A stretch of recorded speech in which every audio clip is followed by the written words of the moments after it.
बोलते हैं अभी आप चुप रहो, मैं शाम को आपसे मिलने आऊंगा और आपको सारी बात बताऊंगा। अभी आप किसी को कुछ नहीं बोलना, मुंह बंद रखना बिल्कुल। दीदी गई थी मौत को चकमा देने, क्योंकि दीदी ने सुना था कि साल 2036 तक दुनिया खत्म हो जाएगी। बस इस पृथ्वी पर अगर कोई बचेगा तो वो होगी ब्रह्म कुमारी आत्माएं।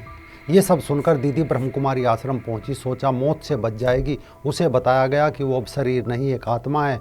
लेकिन फिर दीदी की आत्मा के साथ क्या हुआ एक बार सुन लीजिए। इसने मुझे मैसेजेस किया, कॉल करके वापस बुलाया, अभी के अभी आओ, नहीं तो ऐसी ऐसी चीजें हैं कि मैं और भी आदमी लोगों से शेयर करूंगा और हमारे ब्रह्मा कुमारीज में जो सर्कल में तुमको पूरा घुमाऊंगा।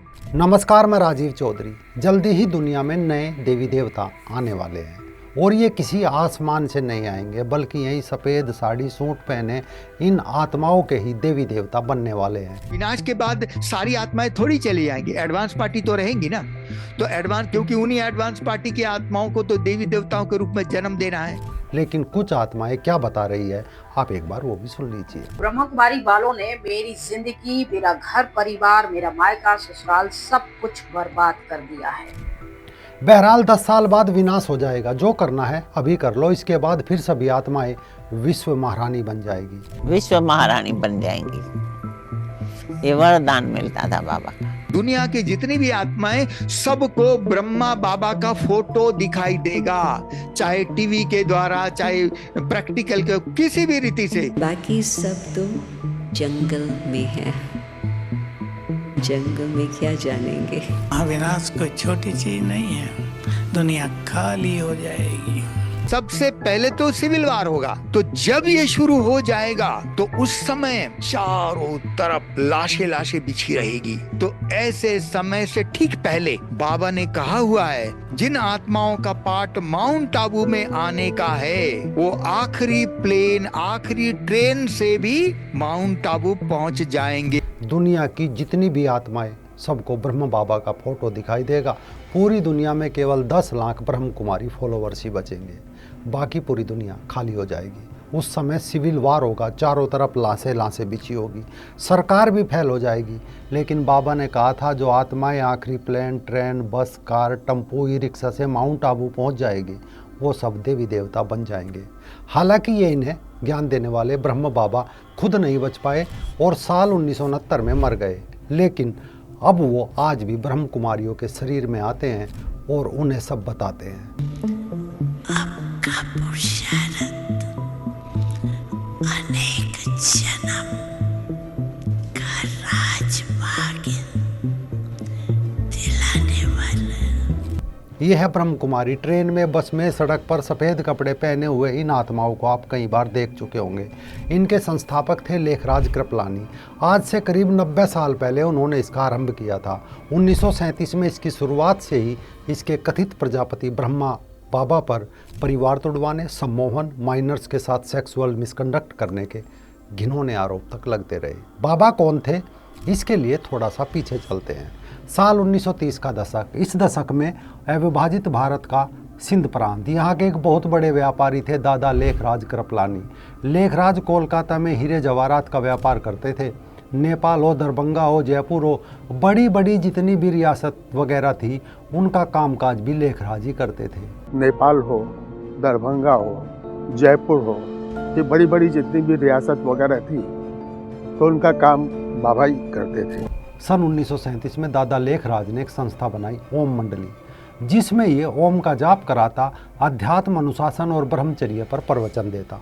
ओम मंडली के अर्ली फॉलोअर्स उनके भाई बंद, सिंधी समाज के लोग या रिश्तेदार या पड़ोसी थे।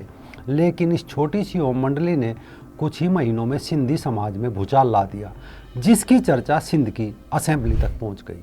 अब यहाँ एक मोड़ आता है। दरअसल इस दशक में सिंध प्रांत में आर्य समाज बहुत सक्रिय था। कारण ईसाई मिशनरियों का बढ़ता प्रभाव, और आर्य समाज ने हिंदुओं में नया गौरव जगाने के लिए संस्कृत की पाठशालाएं, शुद्धि आंदोलन चला रखे थे। यानी मुस्लिम बने लोग हिंदू धर्म में वापस लौट रहे थे। आर्य समाज की अलग उस दौर के अखबारों की हेडलाइन तक बन रही थी। अब हुआ ये, ओम मंडली में अधिकतर महिलाएं थी और वो भी भाई बंद व्यापारिक जाति की थी, जो विवाह के बाद सनातन परंपरा से अपने गृहस्थ में रह रही थी।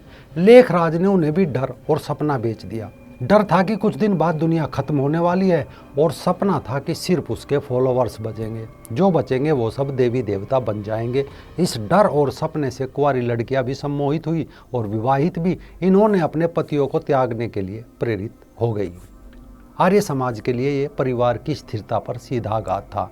परिवार टूट रहे थे, बच्चे निराश थे, तो उन्होंने ओम मंडली को गृहस्थ जीवन में खलल डालने वाला घोषित कर दिया।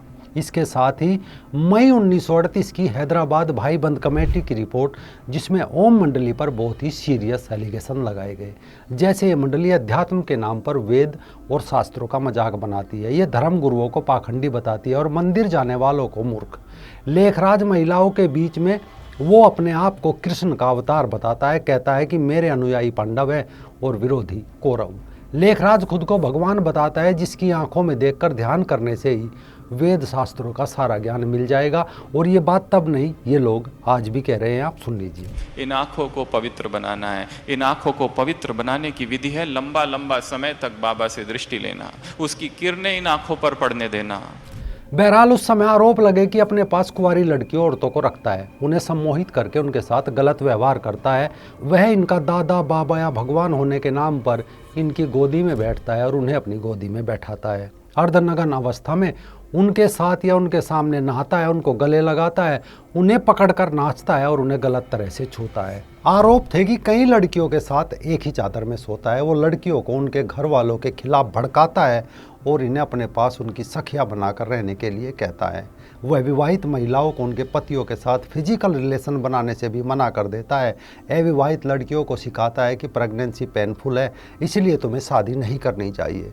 जिन लड़कियों के माँ बाप उन्हें ओम मंडली में भेजने से रोकते थे, उन्हें इमोशनल ब्लैकमेल करने की सीधी तरकीबें बताता था और बस ये दिखावे के साथ कुछ क्लासेस चलाता था और बच्चों को घंटों तक हिप्नोटाइज करके रखता था, जिससे उन्हें लगे कि उनके भगवान से सीधा साक्षात्कार हो रहा है। इस पर ओम मंडली ने तर्क दिया कि दादा लेखराज को 60 साल की आयु में स्वर्ग से एक सपना आया था, जिसमें उन्हें भविष्य को लेकर एक चेतावनी दिखी, जिसकी तैयारी के लिए ओम मंडली की शुरुआत की। लेकिन धीरे धीरे लेखराज की ओम मंडली का विरोध हैदराबाद से पूरे सिंध में फैल गया। यहाँ तक कि सिंध के बड़े साधु संत ने भी इसके विरोध में एक बड़ा सत्याग्रह किया। आरोप लगाया कि ओम मंडली अंधकार का अड्डा है। ओम मंडली अंधकार का अड्डा है। ये कितनी शर्म की बात है कि वैदिक ऋषियों की इस भूमि पर ऐसी अनैतिकता खुले आम चल रही है। विरोध के चलते सिंध गवर्नमेंट ने मई 1939 में ओम मंडली को बैन कर दिया। हालांकि ये बैन कभी भी सही तरीके से इम्प्लीमेंट नहीं हुआ और ओम मंडली चुपचाप अपना काम करती रही। अचानक ब्रह्म कुमारीज के डिफेंस में एक पुस्तक आई, इज दिस जस्टिस, जिसकी ऑथर थी ओम राधे। ये लेखराज की सबसे विश्वास पात्र ब्रह्म कुमारी थी। आज इसी ओम राधे को ब्रह्म कुमारीज मम्मा के रूप में पूजती है। अपनी बुक में ओम राधे ने सम्मोहन के दावे को दादा लेखराज के ज्ञान और पवित्र प्रेम का सम्मोहन बताया। वो दादा लेखराज के अपने आप को भगवान बताने की बात को अहम ब्रह्मासी जैसे वेद वाक्य और गीता के कुछ श्लोकों से जस्टिफाई कर रही थी। साथ ही ओम राधे ने एक ट्रिब्यूनल के सामने स्वीकार किया कि लेखराज उसे और बाकी लड़कियों को चुम्मा चपाटी किस करता है, लेकिन ऐसा हमारे पिता होने के नाते करता है, इसमें कुछ गलत नहीं है। हालांकि इस बहिष्कार के बाद वो अपने सारे फॉलोअर्स को लेकर हैदराबाद से कराची चला गया। मंडली के उस समय के फोटोज में आपको बहुत सारी किशोर और जवान लड़कियों के बीच अकेला पुरुष दिखेगा, वो भी दादा लेखराज। 40 का दशक आरंभ हुआ, दूसरा विश्व युद्ध उफान पर था। बस अफवाह तेज हो गई कि दादा लेखराज सही कह रहे हैं कि दुनिया का विनाश होगा और सिर्फ ब्रह्म कुमारी वाले ही बचेंगे या ओम मंडली वाले ही बचेंगे। यानी इनके आने वाले महाभारत और नए युग की भविष्यवाणी पर लोग भरोसा करने लगे। साल 1947 में देश का बंटवारा हुआ तो खुद ब्रह्मा बताने वाले लेखराज भी अंदर ही अंदर जान गए कि जान बचानी है तो भागना पड़ेगा। दादा लेखराज अपने सैकड़ों फॉलोअर्स के साथ कराची से राजस्थान के माउंट आबू चले आए। पैसा बहुत था, अब ब्रह्म कुमारीज को पूरे देश और दुनिया भर में भेजना शुरू कर दिया। साथ ही इन ब्रह्म कुमारीज ने देश के कई प्रमुख शहरों में अपने सेंटर्स भी बनाने शुरू कर दिए। साथ ही ब्रह्म कुमारीज ने इंटरनेशनल रिलीजियस कॉन्फ्रेंस और दूसरे देशों में भी आना जाना शुरू कर दिया। 1960 का दशक आया। इस दशक में 24 जून 1965 को ब्रह्मा बाबा की खास ओम राधे की मृत्यु हो गई और उसके कुछ समय बाद ही 18 जनवरी 1969 को इनके प्रजापति ब्रह्मा भी भगवान को प्यारे हो गए। बाबा और मम्मा की मौत के बाद ग्रुप्स की जो ब्रह्म कुमारी थी उनके पास जाने का कोई ठिकाना नहीं था। इस कारण इन्होंने इन दोनों की मौत को भव्य बनाकर आगे काम पर लग गए। यानी फॉलोवर्स ने एक लॉन्ग टर्म का विजन बना लिया और उस पर काम करने लगे। अब आप इनका कॉन्सेप्ट समझिए। हिंदू धर्म की तरह ये भी 4 युग और त्रिमूर्ति की बातें करते हैं, लेकिन इनकी बातों में आपको श्री कृष्ण, शंकर, ब्रह्मा, जगदम्बा, सरस्वती के नाम सुनाई देंगे। लेकिन इनके त्रिमूर्ति में जो ब्रह्मा है वो सृष्टि के रचयिता भगवान ब्रह्मा नहीं, बल्कि उनके ब्रह्म बाबा लेखराज है। जगदम्बा सरस्वती हमारी विद्या की देवी सरस्वती नहीं, बल्कि इनकी मम्मा ओम राधे है। इनका एक कल्प सिर्फ 5000 वर्ष का है और पूरा युग 1250 वर्ष का। ये कहते हैं कि आत्मा 84 लाख योनियों में नहीं, केवल 84 बार जन्म लेती है, आधी आधी। यानी ये अहम ब्रह्मासी को बदलकर ब्रह्म कुमारी के दादा दादियों को ही सतयुग के देवी देवता बता देते हैं। तो यही तो बाबा के बच्चे हैं जो सतयुगी देवी और देवी देवता बनने वाले हैं, क्योंकि इनकी आत्मा देवी देवताओं के रूप में पहले से ही एडवांस में बुक हो चुकी है। ब्रह्म कुमारीज के 7 दिन के राजयोग मेडिटेशन कोर्स में ये अपने सिद्धांतों को मनवाने के लिए बस इन्हीं चीज़ों का सहारा लेते हैं। इन्हें बताया जाता है कि कलयुग के अंतिम समय में शिव किसी बूढ़े भगत को अपना माध्यम बनाते हैं, जिसे प्रजापति ब्रह्मा कहा जाता है। वो और कोई नहीं, लेखराज ही थे। अगर ब्रह्म कुमारीज का कोई ग्रंथ माना जाए तो वो इनकी मुरली, जिन्हें स्वयं भगवान का वेद वाक्य मानते हैं। मुरली अभी 2 प्रकार की होती है, साकार मुरली और अव्यक्त मुरली। साकार मुरली वो प्रवचन है जिन्हें ब्रह्म बाबा ने अपने जीते जी बोला था, और अव्यक्त मुरली वो है जिन्हें ब्रह्म बाबा के मरने के बाद अब ये दादी के शरीर में आकर सुनाते हैं। ब्रह्म कुमारीज की भाषा में इसे बाबा मिलन भी कहते हैं। इनकी थ्योरी में गजब बात है कि ये विनाश का टाइम टेबल चेंज करते रहते हैं। अभी 2036 है, आगे शायद 2040 हो जाएगा। लंबा टाइम नहीं लेते, बस हर 10 साल में पृथ्वी के विनाश का समय रख देते हैं। जब नहीं होता तो बोलते अगले 10 साल में तो पक्का होगा, तब सभी ब्रह्म कुमारी आत्माएं देवी देवता बन जाएगी। इनका ब्रह्मा भी दादा लेखराज है और वो पैदा हुआ था 1876 में। तो इसीलिए इनके 100 साल पूरे होने पर 1976 में दुनिया ख़त्म होने की इन्होंने भविष्यवाणी कर दी थी।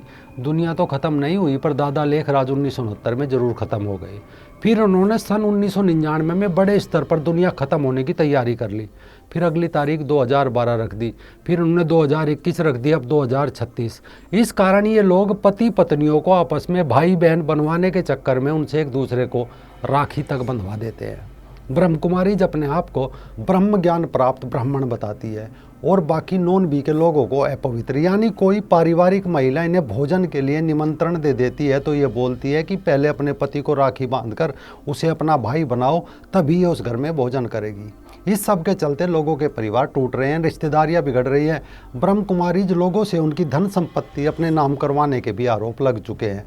कई सारी एक्स ब्रह्म कुमारीज अपने टेस्टमनीज में बताती है कि कैसे वो पैसे के अनुसार वहाँ पर स्पेशल एक्सेस और लग्जरी सुविधा मिलती है। ऐसा नहीं है कि आरोप नहीं लगते। पिछले दिनों गुजरात की एक जानी मानी मॉडल एक्ट्रेस ने संस्था से जुड़े व्यक्ति पर बेहोश करके रेप करने के गंभीर आरोप लगाए थे। प्रेस कॉन्फ्रेंस में एक्ट्रेस ने बताया था कि आबू रोड स्थित ब्रह्म कुमारी संस्था से जुड़े अमित राठौड़ नाम के व्यक्ति ने उनका यौन शोषण किया। साथ ही उस पर आपत्तिजनक वीडियो बनाकर ब्लैकमेल करने के गंभीर आरोप लगाए थे। इससे पहले ब्रह्म कुमारी आश्रम की एक साधिका ने आश्रम के ही सेवादारों पर दुष्कर्म का आरोप लगाया था। साधिका का आरोप था कि भोपाल आश्रम की प्रमुख अवधेश बहन ने जबरन उसका गर्भपात भी कराया। ऐसे ही आगरा के थाना सिकंदरा में ब्रह्म कुमारी आश्रम में 4 साल से रह रही युवती ने पहुंचकर आश्रम के संचालक भगवान सिंह पर दुराचार करने की शिकायत भी दर्ज कराई थी। अब एक प्रश्न आपके दिमाग में आ रहा होगा कि लोग इतनी आसानी से ब्रह्म कुमारी, रामपाल, राम रहीम इनके शिष्य कैसे बन जाते हैं, यानी फॉलो कैसे करने लग जाते हैं। तो इस सवाल का जवाब प्रसिद्ध साइकोलॉजिस्ट विलियम जेम्स अपनी पुस्तक varieties of the religious experience में देते हैं। वो कहते हैं कि आध्यात्मिकता के केस में लोगों के लिए उनके अनुभव पहले नंबर पर होते हैं और मान्यताएं दूसरे नंबर पर। आप इसे ऐसे समझिए कि जब हम मंदिर में भगवान के दर्शन करने जाते हैं या उनका ध्यान करते हैं तो उसमें हमें जो मन की शांति अनुभव होती है वो आध्यात्मिक अनुभव है। लेकिन इन अनुभवों के साथ जब हम एक कम्युनिटी बना लेते हैं तो और जिस तरह से उन्हें प्रस्तुत करते हैं तो वो धार्मिक मान्यता बन जाती है। कोई भी संप्रदाय मत जटिल सिद्धांतों से नहीं, बल्कि एक व्यक्ति के अंदर की भावनाओं से शुरू होता है, जो उन्हें अपने आप में किसी बड़ी आइडेंटिटी से जोड़ता है। जैसे उसे किसी भगवान ने कहा, किसी अल्लाह ने आदेश दिया, फिर वो अपने साथ कुछ लोगों को जोड़ लेता है, उनसे भी सेम अनुभव दोहराने को कहता है। लोग जुड़ते हैं, कई बार उन अनुभवों को ज़बरदस्ती मनवाया जाता है और एक धार्मिक मान्यता वो बन जाती है। लेकिन इसमें खुद के अनुभव नहीं होते, सब सुने सुनाए होते हैं। यानी हम दूसरे के अनुभव को सच मानकर उनका प्रचार करने लगते हैं।